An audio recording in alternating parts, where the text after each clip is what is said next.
हरे कृष्णा। सबसे पहले आप सभी दर्शकों को मेरा प्रणाम। आप सबका बहुत बहुत धन्यवाद कि आप राम कथा और भक्ति से जुड़ी बातों को प्रेम से सुनते हैं।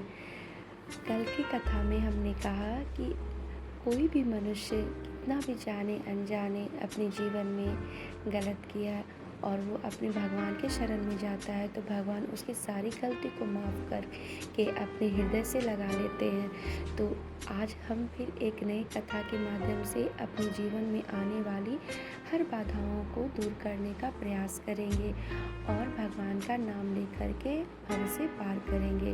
तो चलिए शुरू करते हैं। श्री तुलसीदास जी के जीवन में जो दिव्यता आई वह सभी रामायण के महात्म्य की है। तुलसीदास जी ने जो चमत्कार अनायास रूप से राम कृपा के परिणाम स्वरूप किए उसमें एक की कथा कुछ इस प्रकार वर्णित है। कहते हैं, काशी और द्रविड़ देश के राजा कुछ समय तक एक ही स्थान पर रहे।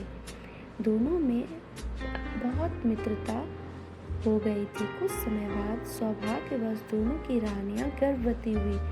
बात बात में दोनों ने निश्चय किया कि यदि दोनों में से किसी एक के यहाँ पुत्र और दूसरे के यहाँ पुत्री हुई तो दोनों मित्रता के रिश्तों को संबंधियों के रूप में बदल देंगे। इस निश्चय के बाद द्रविड़ देश के राजा ने अपनी महारानी से कहा, यदि उसके यहाँ पुत्र नहीं हुआ तो वह अपने प्राण त्याग देगा। बताइए ऐसा कैसे संभव है? हमारे हाथ में है ये कि पुत्र हो या पुत्री। अब देखिए, महारानी के सामने एक नई बात आ गई। महारानी अपने पति के हठी स्वभाव को भली भांति जानती थी। वह चिंतित हो उठी। यह भी क्या किसी के हाथ की बात है?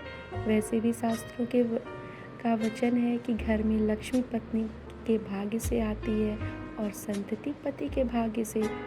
अवधि समाप्त होने पर दोनों महारानियां माता बनी। काशी के महाराज कन्या को पाकर अत्यंत प्रसन्न हुए, लेकिन द्रविड़ देश के महाराज ने तो चेतावनी दी हुई थी, इसलिए अनर्थ की आशंका से महारानी ने सत्य को छिपा लिया। महाराज के पास ऐसा हम लोगों के भी जीवन में होता है ना, सबके जीवन में ऐसी समस्या आती है। लेकिन बताइए कि कैसे अब ये महारानी इस संकट से पार होगी। आगे हम लोग सुनते हैं। महाराज के पास यह समाचार भेजा गया कि वे पुत्र के पिता बने हैं। जब वे पुत्र का मुख देखने के लिए जाने लगे तो उन्हें यह कहकर रोक लिया गया कि ज्योतिषियों का कहना है कि शिशु पिता पर भारी है। विवाह से पूर्व इसका मुख पिता न देखे, अनिष्ट हो सकता है। इस बात को गुप्त रखने के लिए महारानी ने सेवक सेविकाओं को धनमान आदि द्वारा सम्मान तो किया ही, सबको महारानी बोल दी थी और उन्हें यह भी समझाया कि इस भेद के खुलते ही यदि कोई भी सेवक सेविका कोई भी यदि इसके भेद को खोलेगा तो उसके जो प्रिय राजा है उनका सदा के लिए वियोग हो जाएगा, क्योंकि अपने हठ और अपमान के कारण वे आत्महत्या कर लेंगे। क्योंकि उन्होंने अपने मित्र से वादा किया था और उन्हें पता चल गया कि हमारे मित्र को पुत्री हुई है। समय आने पर काशी नरेश ने द्रविड़ देश के राजा को दिए गए वचन को याद दिलाते हुए संदेश भेजा। द्रविड़ नरेश ने अपने वचन का पालन करते हुए उसे स्वीकार कर लिया। शुभ मुहूर्त देखकर विवाह का समय निश्चित कर दिया गया। अब बताइए, अभी सबसे ज़्यादा सफ़र कौन कर रहा है इस पूरे कहानी में, इस पूरे कथा में सबसे ज़्यादा कौन सफ़र कर रहा है? और हमारे जीवन में भी ऐसा ही होता है। मतलब सब जीवन में आगे बढ़ते हैं, सब खुश रहता है, लेकिन कोई एक इंसान होता है जो वो सफ़र करता है, लेकिन वो इस विश्वास के साथ उस चीज़ को सहता है कि एक दिन सब कुछ ठीक हो जाएगा। क्योंकि जाएगा मतलब नुकसान होगा तो उसी का होगा। तो कुछ क्षण के लिए, चाहे वो मेल हो मेंबर हो या फीमेल मेंबर हो, ऐसा हमारे जीवन में होता है। तो इस पूरे ओवरऑल में सबसे ज़्यादा सफ़र कौन कर रही है? वो महारानी। अब विवाह की तिथि जैसे जैसे समीप आने लगी, द्रविड़ देश की महारानी की चिंता बढ़ने लगी। और हमारे जीवन में भी कुछ ऐसा ही होता है ना। और उसे लगा कि भेद खुलने के बाद अनर्थ हो जाएगा। महारानी को चारों ओर अंधकार की कालिमा दिखाई देने लगी। एकाएक राम कृपा से उसके मन में गोस्वामी तुलसीदास जी का नाम कौन था, क्योंकि वो उसका उद्देश्य प्योर था ना, सही था ना, इसलिए भगवान ने उन पे कृपा की और गोस्वामी तुलसीदास जी का नाम अचानक से याद आया। और तुलसीदास जी की महिमा उसने सुनी हुई थी। उसने सोचा जब कोई आशा की किरण ना हो, मतलब हर जगह रास्ता बंद हो, तो ऐसे में आपको जब रास्ते में कुछ भी समझ में नहीं आए, लगे कि अब कुछ भी नहीं हो सकता है, तो उस समय आप यदि श्रद्धापूर्वक पूरी तरह से आप विश्वास करके भगवान का स्मरण करेंगे तो वो अवश्य राह दिखाएंगे। इस कथा के माध्यम से हमें यही सीख मिलती है। आगे बढ़ते हैं। संत भी तो उन्हीं के प्रतिनिधि हैं, वो ऐसा सोच रही है। बल्कि देखने में तो यह आया है कि जो काम भगवान नहीं कर पाते उसे भक्त अनायास साध लेते हैं।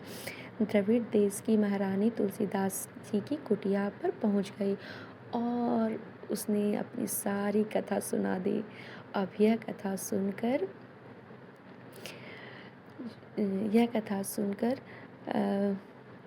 वो रोने लगी। जिस समय वो अपने बारे में बता रही थी कि ऐसा ऐसा हमारे साथ है समस्या, तो वो रो रही थी और उसने प्रार्थना करते हुए कहा, भगवान मैं यह मानती हूँ कि असत्य भाषण नहीं करना चाहिए था, लेकिन उस समय मेरे पास इसके अलावा और कोई चारा भी तो नहीं था।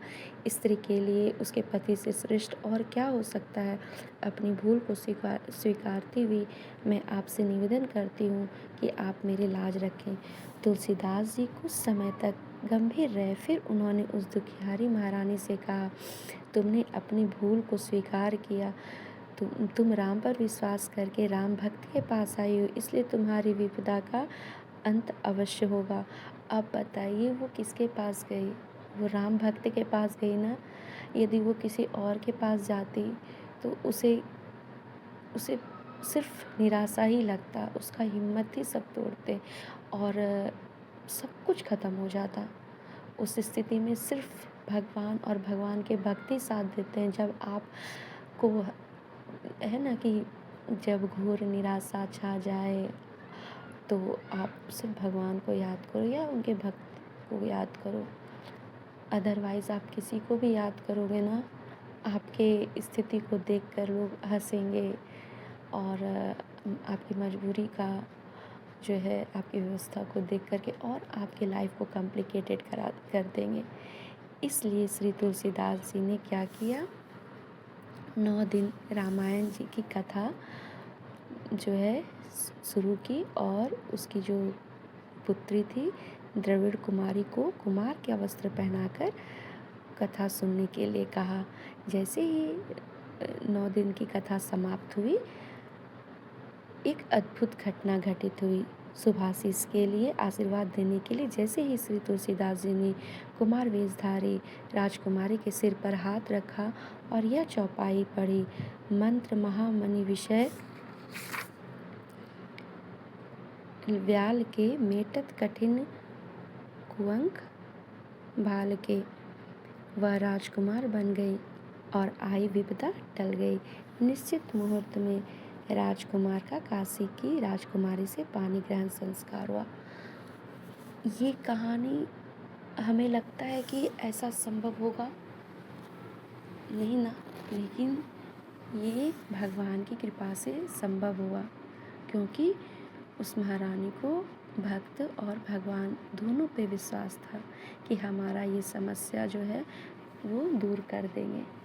तो हम सभी को अपने जीवन में जब इस तरह की निराशा आ जाए तो कभी मत घबराना और किसी से सलाह लेने की ज़रूरत नहीं है। यदि आपका उद्देश्य पायस है, आप सच हैं, तो उस समय थोड़ा आपको लगेगा कि कैसे निकलें इस सिचुएशन से, लेकिन विश्वास रखना, और मेरा भी ये विश्वास है, मैं भी जब इस परिस्थिति में अपने आप को अकेला पाई हूँ और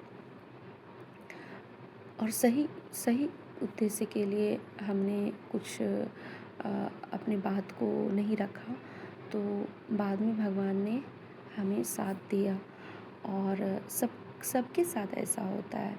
तो इस कथा के माध्यम से हमें यही सीख मिली कि हमें अपने जीवन में सच्चे मन से यदि हम कार्य करेंगे, और कभी भी जब हमारा लाइफ कॉम्प्लिकेटेड हो जाएगा किसी कारण से, अगर उस वक्त हम भगवान को याद करेंगे सच्चे दिल से, तो भगवान हमें उस समस्या का समाधान करने के लिए खुद आएंगे, या नहीं तो किसी को ज़रूर भेज देंगे। तो आप बताना आज की कथा आप लोगों को कैसी लगी, और इसी तरह से हमें प्यार देते रहना। और मैं बहुत उत्साह से आप लोगों को हर रोज़ एक नई विचार, नई उम्मीद के साथ अपनी इस जर्नी को आप लोगों के साथ शेयर करूँगी। तब तक के लिए आप लोग अपना ध्यान देना और भगवान का नाम लेते हुए अपने कामों को मन लगा करके करना और खुश रहना। हरे कृष्णा।